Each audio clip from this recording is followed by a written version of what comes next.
Hello friends. Today, we dive into the visionary book 0 to 1. In a world crowded with imitation and incremental progress, 0 to 1 serves as a guiding light for those who dare to think differently and create something truly unique. Written by the co-founder of PayPal and an early investor in Facebook, Peter Thiel shares his invaluable insights on how to go from 0, where you're competing with everyone else, to 1, where you're pioneering a new frontier. In this audiobook summary, we'll explore the key concepts and principles that will inspire you to challenge conventions, disrupt industries, and build the future. Whether you're an aspiring entrepreneur, a seasoned business leader, or simply someone curious about the forces shaping our world, 0 to 1 is a must-read that will forever change the way you view innovation. So, grab your headphones, get comfortable, and join us as we embark on a journey from 0 to 1. Let's unlock the secrets of true innovation together. Don't forget to subscribe, like, and hit that notification bell to stay updated as we uncover the wisdom within 0 to 1 by Peter Thiel. Peter Thiel, one of the original minds behind PayPal, used his experience from launching and managing startups during the internet era to teach a course at Stanford University. The goal was to equip young, aspiring entrepreneurs with the knowledge to not just start a business, but to create one with a higher chance of success. The book 0 to 1 largely draws from notes taken by students in that class. There are two types of progress: vertical and horizontal. Vertical progress means starting something entirely new, while horizontal progress, or globalization, involves improving existing ideas. Vertical progress often hinges on technological advancements. The internet, for instance, is a breeding ground for vertical progress, giving rise to fresh and innovative products. The origins of the internet can be traced back to the 1960s, but it didn't become widely accessible until the early 1990s. The introduction of user-friendly browsers like Mosaic in 1993 and Netscape's Navigator in late 1994 opened the doors to virtually anyone with a personal computer. This accessibility spurred the birth of internet companies, including giants like Amazon. The excitement around these new businesses was so intense that executives would host extravagant $1,000 dinners, settling their bills with stocks from their web-based ventures. However, this euphoria was short-lived. From March 2000 to October 2002, the stock market plummeted as the value of many of these companies, which looked great on paper, failed to translate into reality. The dot-com era taught valuable lessons that remain pertinent for today's entrepreneurs. These lessons emphasize caution and discourage businesses from making overly ambitious long-term plans. However, for startups, a different approach is more favorable. Startups should embrace boldness, have a well-thought-out strategy, steer clear of saturated markets, and prioritize both sales and product development. When you're launching a startup, it's crucial to grasp the difference between two key concepts: perfect competition and monopoly. Perfect competition occurs when a company's product is virtually identical to that of others, resulting in market-driven pricing and intense competition, often pushing prices down. In contrast, a monopoly arises when a company offers a product that's entirely unique, allowing them to set prices based on what consumers are willing to pay. Competition can sometimes stifle progress, especially when similar companies get caught up in fierce rivalries, losing sight of originality. On the flip side, a creative monopoly benefits not just the company but also consumers. When a creative monopoly pioneers innovative products, it offers something entirely new, promoting creativity and improving the world one breakthrough at a time. Successful monopolies share several characteristics. They may possess proprietary technology that's hard to replicate or offer products vastly superior to competitors. Building a strong user network, starting small but focused, is another key. A successful startup should have the potential to scale massively and should prioritize branding after achieving success, not before. In the age-old debate of whether successful businesses are a result of hard work or luck, it's important to acknowledge that life is unpredictable.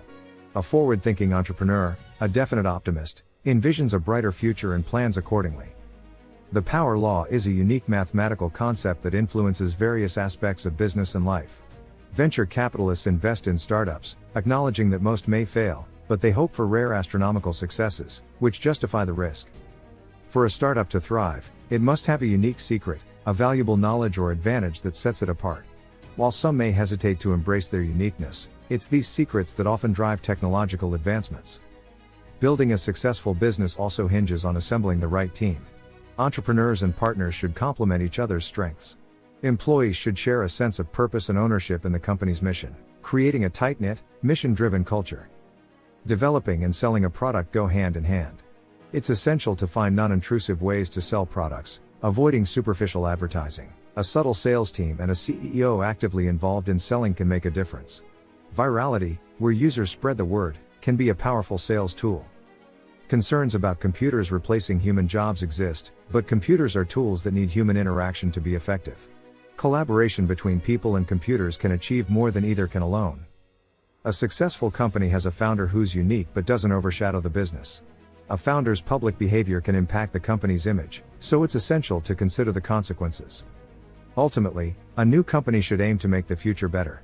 Technological advancements have always propelled society forward. The possibilities of the future are vast, and it's this potential that should inspire and drive modern companies. We will discuss 10 key insights from this book.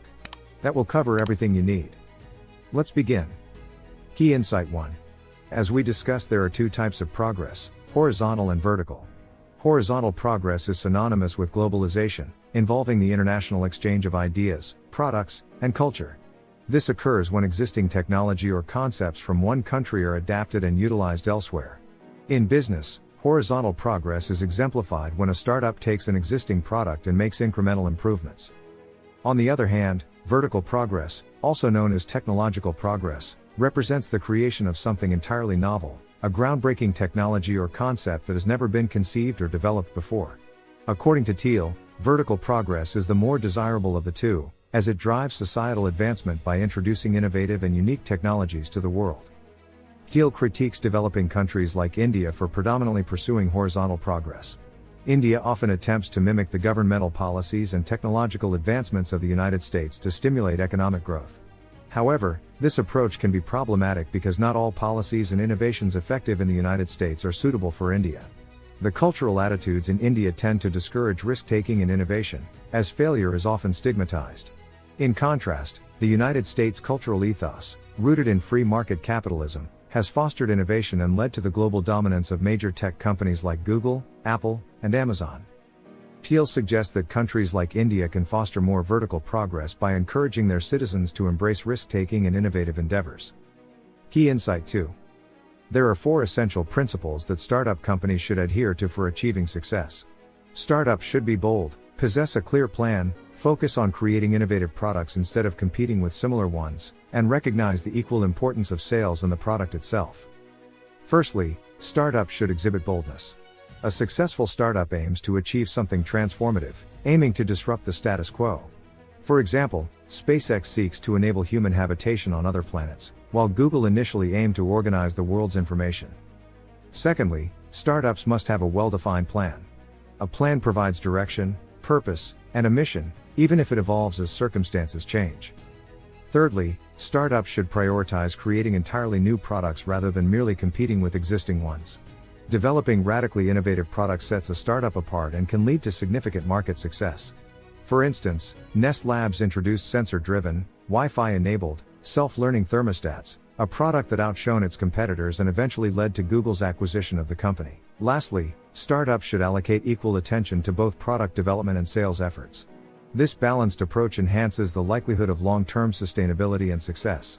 For instance, Apple, renowned for its quality computers and devices, consistently pairs product launches with effective advertising campaigns, highlighting the importance of marketing alongside product excellence.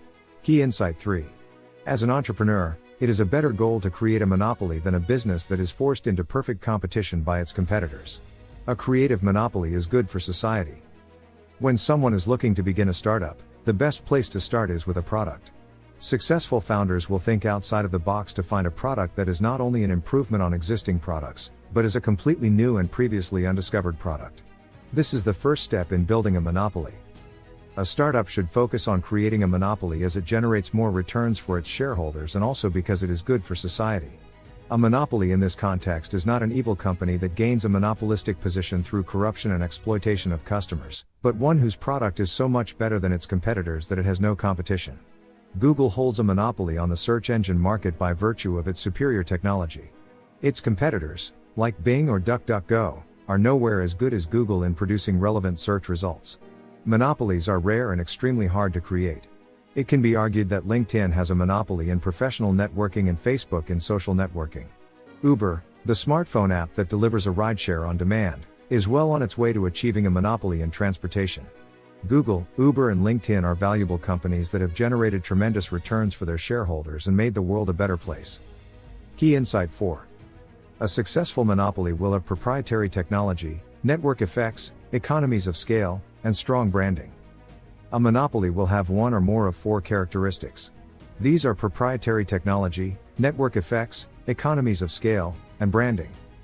Proprietary technology means that a startup company has a product that is so unique that is difficult or impossible to replicate. This can mean new technology that no one has ever thought of before, or technology that is so much better than what was previously available that it is almost like new. Network effects is the impact users of a product or service have on the growth and sustainability of that product or service. A startup that benefits from network effects becomes more defensible as its user base grows. Facebook, LinkedIn, Twitter, dating websites, Airbnb are examples of startups with strong network effects. Economies of scale is the theory that the cost of producing a product should decrease as the reach of the product grows. The first batch of Tesla Model S electric cars cost a substantial amount of money to design and develop, but as more cars were made to satisfy consumer demand, the cost of production also decreased due to economies of scale. Branding is the act of making a business name unique in the minds of consumers. Branding sets one company apart from another. Branding can help create a monopoly by propelling one company so far ahead of the others that it appears to have a unique value proposition. Key insight 5. People who contemplate the future can be categorized into 4 distinct groups: indefinite pessimists, definite pessimists, indefinite optimists, and definite optimists. Among these, a definite optimist is the most likely to thrive as an entrepreneur. Indefinite pessimists are individuals who are so convinced that the future holds gloominess that they see no need to plan for it. They often indulge in immediate pleasures, surround themselves with friends, and pursue enjoyable but perhaps superficial activities. This outlook aligns with Epicurean philosophy, which views life as finite and lacking a grander purpose. Definite pessimists, on the other hand, acknowledge that the future will be worse than the present but have enough certainty about its arrival to make concrete plans to confront it. Indefinite optimists believe in a bright future but lack specific plans for how to achieve it due to uncertainty.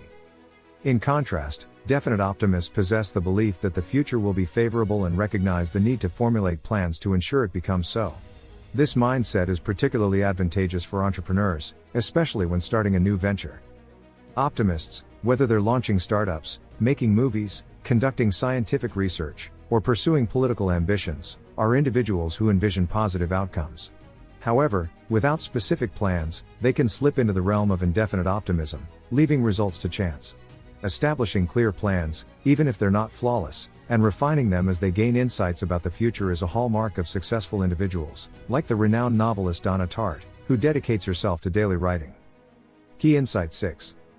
The power law governs the universe, underscoring how a select few achieve extraordinary results. This unique mathematical relationship, known as the power law distribution, manifests across various facets of modern society. For instance, consider the distribution of populations among cities, where only a handful of cities worldwide boast significant population sizes. Similarly, wealth concentration in the United States, with the top 1% controlling a substantial portion of wealth, follows this pattern. Even word frequencies in most languages adhere to the power law curve. In the context of this book, venture capitalists, VCs, who invest in innovative businesses must navigate the power law. While a VC may finance numerous startups, only a select few will generate the substantial returns necessary for a successful portfolio. For example, Y Combinator, a prominent VC firm, has backed over 700 startups.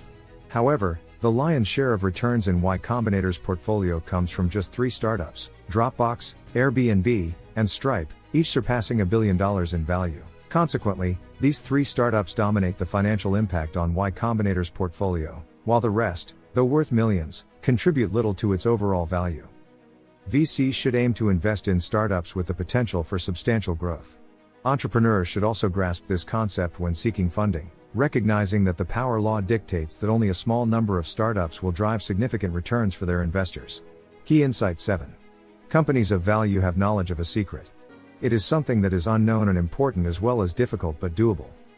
Most people don't believe valuable secrets exist because they think everything worth finding has already been found. However, all advances in technology and social progress was once a secret. The telegraph, the telephone, the television, and the combustion engine was once a secret. Newton's 3 laws of motion were a secret, and so was Georges Lemaitre's Big Bang theory of creationism. The general theory of relativity was a secret before Einstein formulated it. To not believe in secrets is to have a pessimistic view of the world. Valuable companies are often created out of the knowledge of a secret.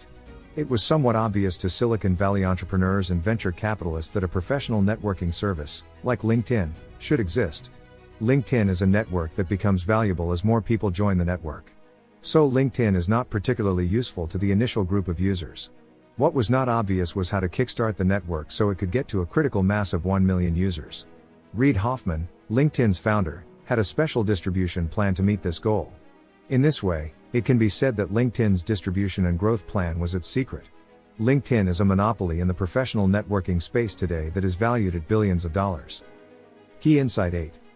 When beginning a new business, the founder should look closely at the people they choose to include in that business. Every business requires a strong staff to make it successful. A founder of a company cannot run a successful company on their own, but the key to success is often the way in which the founder chooses his employees. 4 of the elements an employer should look for in strong employees include competence, capabilities, compatibility, and commitment. Competence is the most important element as it requires an employee to be good at their job and capable of completing assigned tasks with minimal supervision. A founder should not have to hold his employee's hand in order to assure work is completed. Capabilities are the skills an employee brings to the job. These skills could include almost anything as long as they work within the defined parameters of the business.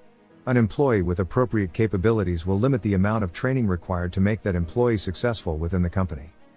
Compatibility means that an employee gets along with everyone else at the company.